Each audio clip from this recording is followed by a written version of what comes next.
Okay, a bit of controversy last night as referee Mike Dean failed to show Palace's James McCarthy a red card. That was after a late challenge on Arsenal's Bukayo Saka. Bukayo Saka later went off in the game. Joining us now to look back on a dramatic night in North London, talkSPORT reporter Ian Abrahams. He's on the line. Good morning, Moose. How are you? Good morning. How are you? You all right? Yeah, we're good. Thank you very much. There was a lot going on last night, really, wasn't there? Lots being made of this challenge and potential that it should have been a red card. Let's start with that and then we can go through some of the other incidents. What did you make of that one? Straight away, I thought 100% it should be a red card. I mean, if for no other reason, he's endangering the opponent. I mean, James McCarthy has gone for the ball, but Saka's already cleared it. And he's absolutely gone through and whacked his calf. And, Saka couldn't continue after that. I mean, he had to be substituted a couple of minutes later at half-time. So Mike Dean is right in front of the incident. It's happened right on the edge of the Arsenal penalty area. And I don't understand why it's not a red card. I mean, I was listening to opinions both at the Emirates last night and then on the way home on the sports bar that, if it's a yellow, I could see that. And if it's a red, I could see that. No, I think all day long it's just a red card. And, it's endangered the opponent. It's caused the opponent to go off injured. And I'm not quite sure why if Mike Dean didn't give a red card, VAR didn't overturn it. But that was the thing, Moose, I was going to say there. Could you see any reason why it wasn't a red card? Because when you look at it now, we're seeing it on the screens now, he is so late. It's not even like where it's close, where he just mistimed it. He's completely cleared the ball. The ball's nowhere to be seen when he takes kind of a free shot at Saka. No, I honestly can't. I mean, Saka has cleared the ball. And from my recollection, he's just absolutely whacked the back of his calf. On his standing leg as well. Say again. On his standing leg as well. Yeah, I mean, we heard lots of obviously while the stadiums were empty last year, we heard lots of sort of howls of agony when players went down for no apparent reason. Well, you couldn't hear Saka last night, but I bet if that had been an empty stadium, you'd have heard him howl with agony because I mean that really must have hurt. And I think James McCarthy was very lucky. I wouldn't say it was absolutely the turning point in the game. I think Arsenal were even at 11v11 before that. Arsenal were struggling really in the game. I thought that Palace controlled it, but it certainly didn't help Arsenal's cause. Could you tell us a bit about what the reception was like at the Emirates for Patrick Vieira when he first came out? It was incredible to the point that I felt sorry for Mikel Arteta because the Emirates started. I mean, the song that if you don't know it, the song that Arsenal fans always used to cheer was Patrick Vieira. He came from Senegal to play for Arsenal, which kind of rhymes in some sort of way. And the whole of the Emirates sang that song for Vieira, and he was like, sort of clapping and what have you. But there wasn't one single song for Arteta. And if I was Arteta, I'd have sort of gone to myself, hang on a minute, I'm the manager here? How about one for me? How about you not sing for me? And they weren't singing for him. It's they were Vieira, just singing though. It's Vieira. And that kind of it carried on sporadically throughout the game. Even when Palace were at 1-1, it's like Vieira. He came from said, and like you're thinking, all right, enough of this now. Your manager is sitting there, right? He's suffering because his team aren't playing very well, and you're singing for the opposing manager. I mean, I did feel a little bit sorry actually for Mikel Arteta last night. I have to say. To be fair, I think Arteta would probably understand that it is Patrick Vieira. But I mean, listen, Moose, what did you make of Crystal Palace? I think they've been really impressive at the start of the season. They probably should have more points on the board than they've got. But I thought, again, it was another good performance from them.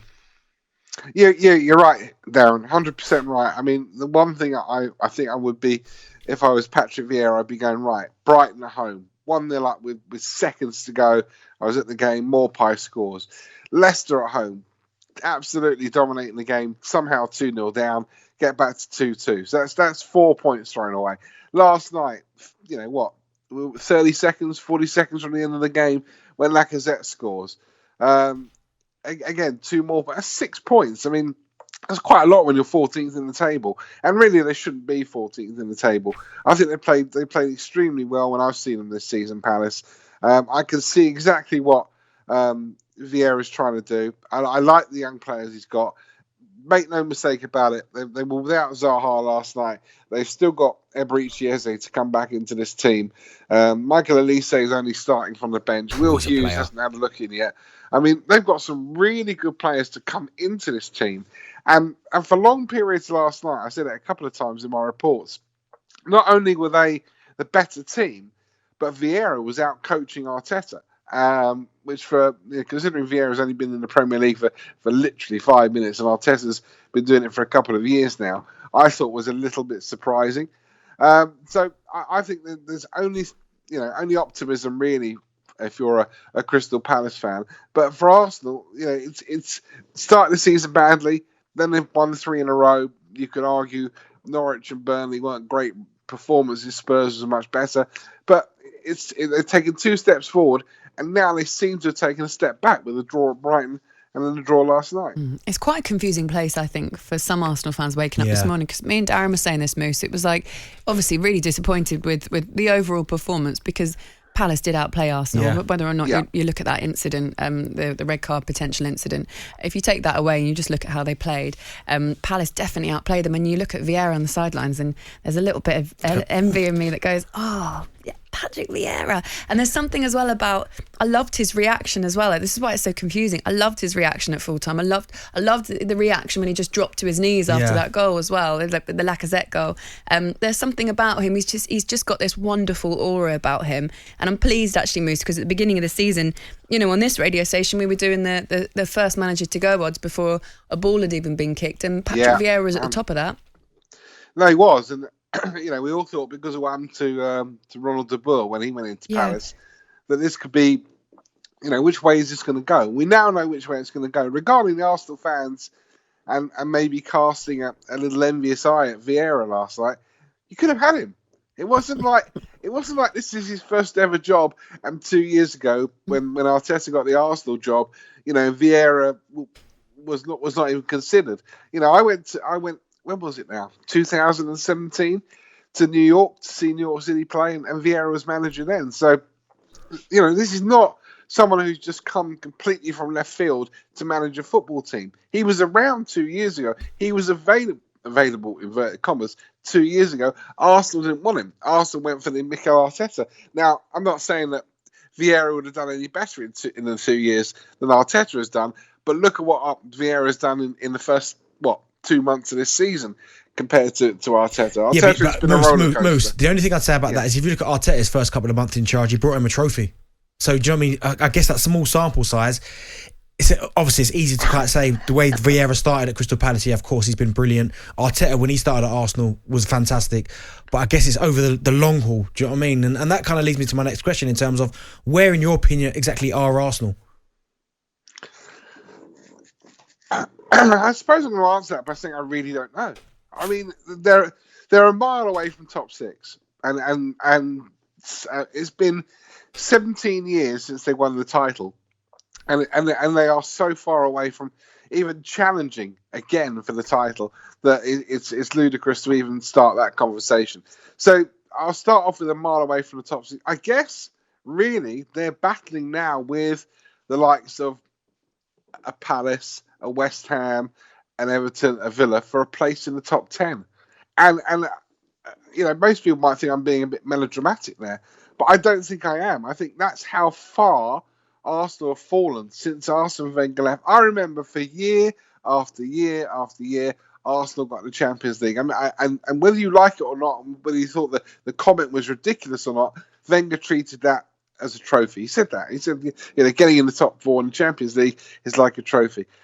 Arsenal fans would take that now at a heartbeat. They'd take top 6 at a heartbeat. They probably would take top 10 now at a heartbeat, because I think that they're going to struggle this season or be in the battle with teams to now just finish in the top half of the table. And that's how far Arsenal have fallen. Cool. Morning, Arsenal fans. Wowzers. Took a punch to the stomach there. Do you regret asking that question, Darren? I do now. Am I wrong or not? I think maybe the top 10 one I would maybe argue, but when you look at the results so far that Arsenal have had, the only really team that you would expect was a good result was the one against Spurs. Other than that, beating Burnley and beating Norwich isn't going to set your world on fire. You should be beating those teams as Arsenal. Drawing with Brighton are brilliant this year, but again, drawing with Crystal Palace and drawing with Brighton, teams that aren't as established as Arsenal, don't have the same kind of history as Arsenal in terms of trophies and what they've won and how established their team should be in their setup. Should be winning those kind of games, definitely, Moose. So, I mean, I would like to think it's more of a top 6 thing. I don't think we're anywhere near. I think top 8 is more realistic now. Sam Eller came in yesterday and said that Arsenal could be pushing for top 4 this season, and I'm quite glad that I completely cut him off there, because I just think that it is miles away from that. talkSPORT Breakfast with Laura Woods, Monday to Wednesday mornings 6 till 10 on AM, on DAB, via the talkSPORT app and on your smart speaker. talkSPORT.